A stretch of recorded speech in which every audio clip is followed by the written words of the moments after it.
Bill Gates declared vaccines the best investment I've ever made. There's been over a 20-to-1 return, over a 20-to-1 return. So if you just look at the economic benefits, that's a pretty strong number compared to anything else. Gates gave hours of videotaped testimony. What were the non-Microsoft browsers that you were concerned about in January of 1996? That month. Yes, sir.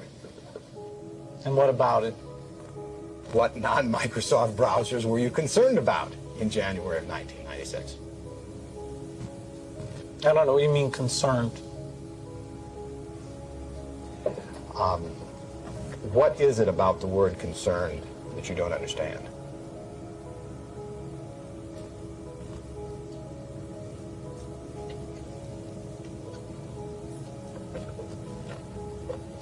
I'm not sure what you mean by it. The Justice Department has charged Microsoft with engaging in anti-competitive and exclusionary practices designed to maintain its monopoly in personal computer operating systems. In a move to overshadow the negative press, Gates invested $100 million to set up the Bill and Melinda Gates Foundation.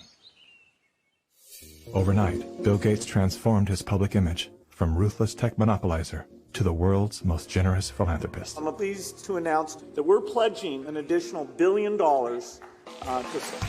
We had the chance to witness Bill Gates 2.0, the man you don't know. The rebranding campaign paid off. His net worth swiftly doubled, earning Bill Gates the title of richest man in the world. You've invested $10 billion in vaccinations over the last 2 decades, and you figured out the return on investment for that, and it kind of stunned me. Can you walk us through the math? In a Wall Street essay, Bill Gates declared vaccines the best investment I've ever made. There's been over a 20-to-1 return. So if you just look at the economic benefits, that's a pretty strong number compared to anything else. The Gates Foundation expanded rapidly into a massive, vertically integrated, multinational corporation, controlling every step in a supply chain that reaches from its Seattle-based boardrooms to the villages of Africa and Asia. Is the world's largest private philanthropy causing harm? The Bill and Melinda Gates Foundation has made millions of dollars each year from companies blamed for many of the same social and health problems the foundation seeks to address. The Gates Foundation has investments in 69 of the worst polluting companies in the U.S. and Canada. Other companies in the foundation's portfolio have been accused of transgressions, including forcing thousands of people to lose their homes, supporting child labor, defrauding and neglecting patients in need of medical care. The Gates Foundation has not provided details. William H. Gates III and Melinda French Gates. As a top donor to both the WHO and the CDC, no one man has more power than Bill Gates to influence and control the health and medical freedom of all people. Normalcy only returns when we've largely vaccinated the entire global population. This will be the new normal until a vaccine is developed. Until we find a vaccine, going back to normal means putting lives at risk. We need to produce it and to deploy it in every single corner of the world. Full vaccination of our children and pregnant women. Development of new vaccines, therapeutics and diagnostics. Before effective vaccines and therapeutics are developed.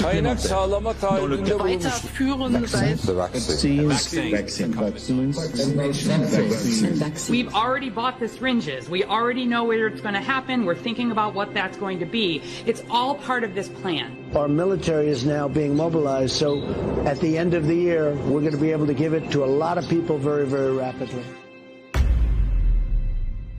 In 1986, President Ronald Reagan signed the National Childhood Vaccine Injury Act, granting total immunity to vaccine manufacturers. After a decade of lawsuits related to vaccine injuries and deaths, vaccine makers were going bankrupt. In a move to coerce policymakers, vaccine companies threatened to stop making vaccines until they could be legally shielded from liability. To this day, when someone is injured or killed as the result of an adverse reaction, it is the U.S. taxpayers that pay for the damages. Welcome back. Were several Indian tribal girls used as guinea pigs? The report alleges that 2 American pharma giants untested vaccine was administered to thousands of tribal girls without proper study and paperwork. India was among the hardest hit after Bollywood celebrities were incentivized by the Gates Foundation to urge the public to submit to mass vaccinations. In 2009, tribal children were administered the HPV vaccine. Over 24,000 girls were told they were being given wellness shots, in many cases without the informed consent of a parent or a guardian. The people that were administering these vaccines lied to the guardians of these girls and told the girls, oh, this is going to cure cancer, you're never going to have cancer. And these girls became severely injured. Some of them developed seizures, some of them developed cancer, and 7 girls died. And there was no insurance, there was no assistance for them. And the Gates Foundation denied that it had been clinical trials. And it was so bad that the parliament in India created a task force, they studied it, and they kicked out the Gates Foundation. But India is a barbaric country. Things happen here in a very barbaric way.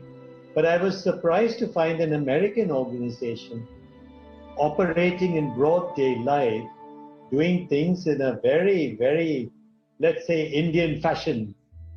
And so the route I took was that I want the whole procedure to be investigated. The Indian Parliament formed a committee, and it was to me a rather surprising move because you generally don't often have such a high-level inquiry into matters affecting poor people. And that was such an extraordinary report. I don't think Indian Parliament has ever come out with such a scathing report. And the government officials came up and said, we shouldn't have authorized this. We're sorry. We're not going to allow them again. And now they're back doing their same old tricks again. The good news is that human clinical trials can start as early as July 2020 for India's first COVID-19 indigenous vaccine that's been developed by Bharat Biotech. So you can imagine how the manipulation of the media, by the media, the manipulation of public opinion by leaders from all political parties unanimously saying, we want a vaccine. And the worst thing is they are taken as philanthropists, whereas what this actually is the acquisition of political and financial power. And I think the second most populous country with 1.3 billion people is going to be a good base for pharmaceutical companies to make a killing and also kill a lot of people in the process. Yes, I just find it a pity that we haven't been able to get any benefit for the girls who suffered, you know. It's so terrifying as to what they're actually doing with the world. We're taking things that are, genetically modified organisms, and we're injecting them in little kids' arms. We just shoot them right into the vein. A 2018 scientific study released in the International Journal of Environmental Research and Public Health concluded that over 490,000 children in India developed paralysis as a result of the Gates-supported oral polio vaccine that was administered between the years of 2000 and 2017. Using all the usual sleight of hand, U.S.-based media and fact-checkers rushed to bury the story. But thanks to the meticulous work of a team of Indian researchers and doctors, the inconvenient truth lives on the NIH.gov website.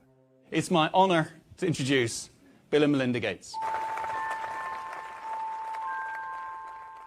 Without any medical training, Bill and Melinda Gates founded the Global Alliance for Vaccines and Immunization, through which they fulfill their agenda to vaccinate the world. The foundation has been sued by the governments of some of the poorest and most vulnerable nations for causing serious harm through experimental vaccine programs. If you just look at healthcare workers around the world, they deserve to get the vaccine first. Here in the United States, really, it's going to be Black people who really should get it first, and many indigenous people. Vaccines were always taught to us that it was safe, it was healthy, this is things that we had to do. But given the position that I am in now as a state legislator, and looking at these studies and reviewing a lot of these studies, It's very scary, and I want the African American community to open up their eyes. Of all the places that Mr. Gates could have gone in the world, why did he settle on Africa? It's not because he cares about people that look like me. He cares about an agenda. African bodies have been used as lab rats for many years for Big Pharma. They are using us for trials, they are using us for testing, but as an African, I say no more. Africans, they're tired of becoming the guinea pigs of the world. Their antennas are raised and they're telling each other all over social media. They're on high alert right now. There is a policy of the American government. It's called the Kissinger Report, which was produced in the mid-70s, and it explicitly states that the purpose of the foreign policy in Africa was to reduce the population, because they have great mineral resources there. At the time, Kissinger and those involved with the Carter administration wanted to shrink the population, make sure that the Africans do not develop and do not use the resources for themselves, because we in the States, we need them. There is a concerted effort of foreign powers to control the population of Africa.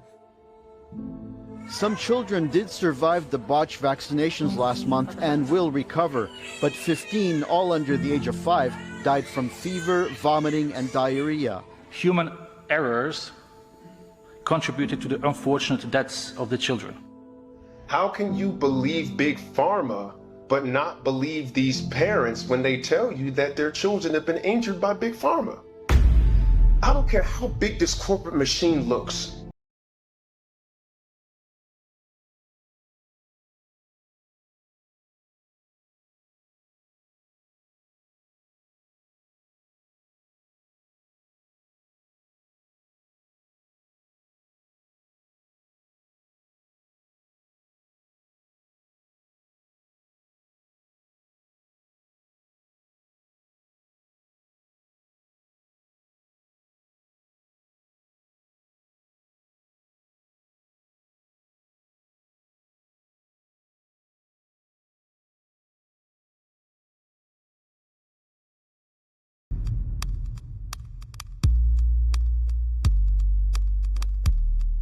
It would take hours to list all of the questionable initiatives that Bill Gates is involved in.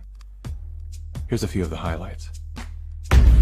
Gates is one of the key funders in the stratospheric controlled perturbation experiment designed to block out the sun in an effort to control global warming by releasing massive amounts of calcium carbonate and other materials into the upper atmosphere. Critics, including environmental scientists, have called the project a global genocide experiment. Gates has invested over $1 billion in Earth Now's global surveillance project.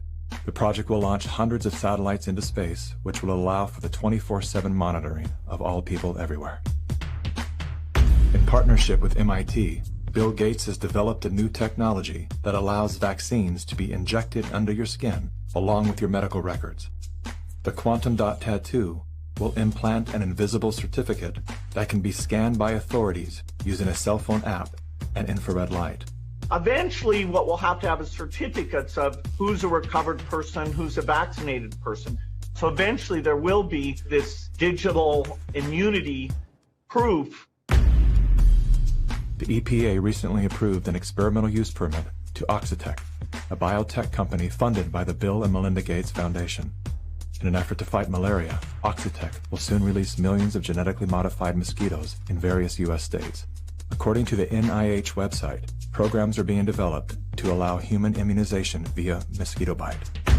It was Science magazine that coined the phrase, flying syringes. Would you raise your hand, please? Do you solemnly swear the testimony you're about to give in the matter now pending should be... A shocking new report from the New York Times sheds light on the connection between Microsoft founder Bill Gates and the late Jeffrey Epstein. You report these two men met at least 6 times. Well, I believe there were more.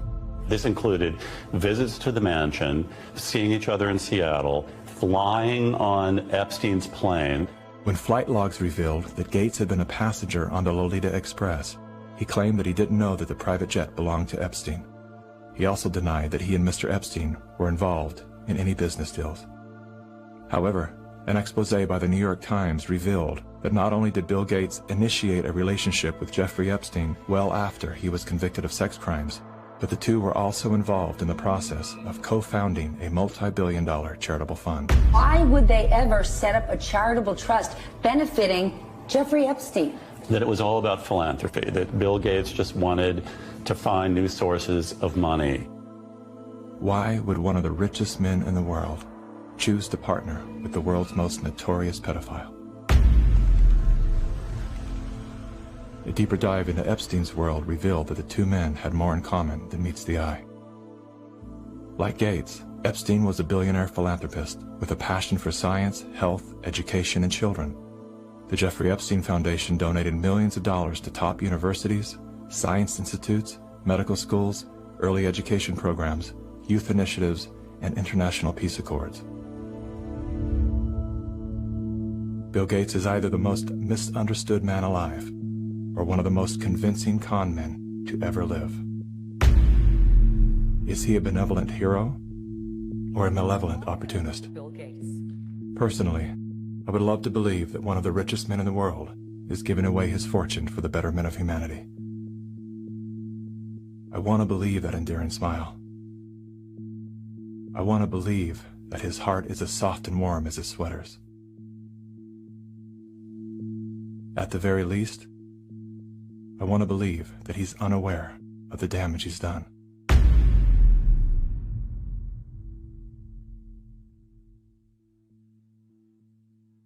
I'm happy to announce that we've discovered a vaccine. We no longer have to live in fear. Everyone can get back to their normal lives. It's the great hope galvanizing the world. A vaccine for COVID-19. But are we being sold a lie? After all, COVID-19 is the 7th coronavirus to strike mankind, and we've never found a vaccine for any of them. The shortest time anybody's ever found a vaccine against any disease that I'm familiar with is about 7 years. The average time is 20. To be talking about a magic bullet coming in months, it borders on the absurd. People like myself and Tony Fauci are saying 18 months. A year to a year and a half. If everything went perfectly, we could do slightly better than that. But there will be a trade-off. We'll have less safety testing than we typically would have. And so governments will have to decide, do they indemnify the companies and really say, let's go out with this? Something that people should know about COVID-19 vaccines is they fall today under the PrEP Act, which came into being after 9/11 and after an anthrax scare.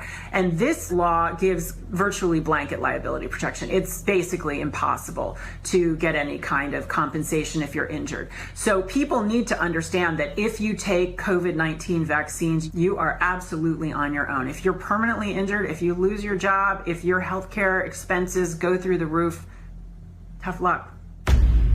Volunteers all across the country began getting shots today as part of the final phase of testing for an experimental vaccine being developed by the NIH and the drug company Moderna.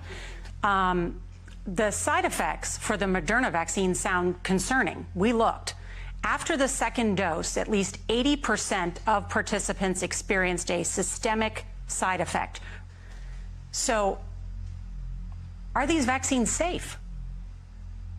Well, the FDA, not being pressured, will look hard at that. The FDA is the gold standard of regulators, and their current guidance on this, if they stick with that, is very, very appropriate. And the side effects were not super severe. That is, it didn't cause permanent health problems for the things there. Moderna did have to go with a fairly high dose, and so to get the antibodies. This isn't a vaccine story. This is a population management story.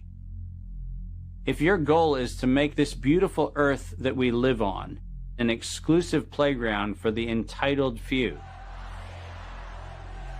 then populations that get in the way are a problem. And it is the empirical impulses of individuals who have decided that by outranking the rest of humanity, they can dictate upon humanity the conditions of their existence. Now we need to go and look in families to find those people who may be sick and remove them and isolate them. This bill enables the police to enter a home without a warrant. Madam Speaker, the police have never held that power. We will find out who lives in the house. If it's someone that is refusing, we will definitely consult with our health officer to look into next steps. So the Sheriff's Department and the Health Department showed up at her door with orders for her and her husband to wear ankle monitors. The couple says they never denied self-quarantining. You will no longer be able to leave home. Only one person will be able to go shopping once per day. Recreational activity is now no longer allowed. You will be allowed to have 1 hour of exercise, no further than 5 kilometres from your home. Are you serious? Just for not having a mask? For no mask? Are you serious? We will shut you down. We will cite you. And if we need to, we will arrest you and we will take you to jail. You know the old expression about snitches? Well, in this case, snitches get rewards. Some people are ratting their neighbors out, calling the police, but others are turning to the internet, where social distance shaming has gotten ugly. In a time of crisis, trying to force compliance upon a population by making neighbors and friends distrust one another is exactly the opposite tactic we actually need. When human societies lose their freedom, it's not usually because tyrants have taken it away. It's usually because people willingly surrender their freedom in return for protection against some external threat. That's what I fear we are seeing now. This is a cognitive dissonant moment, which is being imprinted in your brain, just like remember the Great Depression, remember 9/11. Weapons of mass destruction. We are being conditioned to have the excuse for unbelievable acts of tyranny, which will be justified by remember 2020. And your loved ones, those that die, those that are infected, they're being used as cannon fodder, which is the ultimate desecration of their honor and integrity. And this is also a test of humanity, to see how much of our liberty we will let go before we finally draw the line under enough. Benjamin Rush, a signer of the Declaration of Independence, stated, "Unless we put medical freedom into the Constitution, a time will come when medicine will organize into an undercover dictatorship to restrict the art of healing to one class of men and deny equal privileges to others. That time is now." Well, this won't be the last pandemic that we face. So we'll have to prepare for the next one.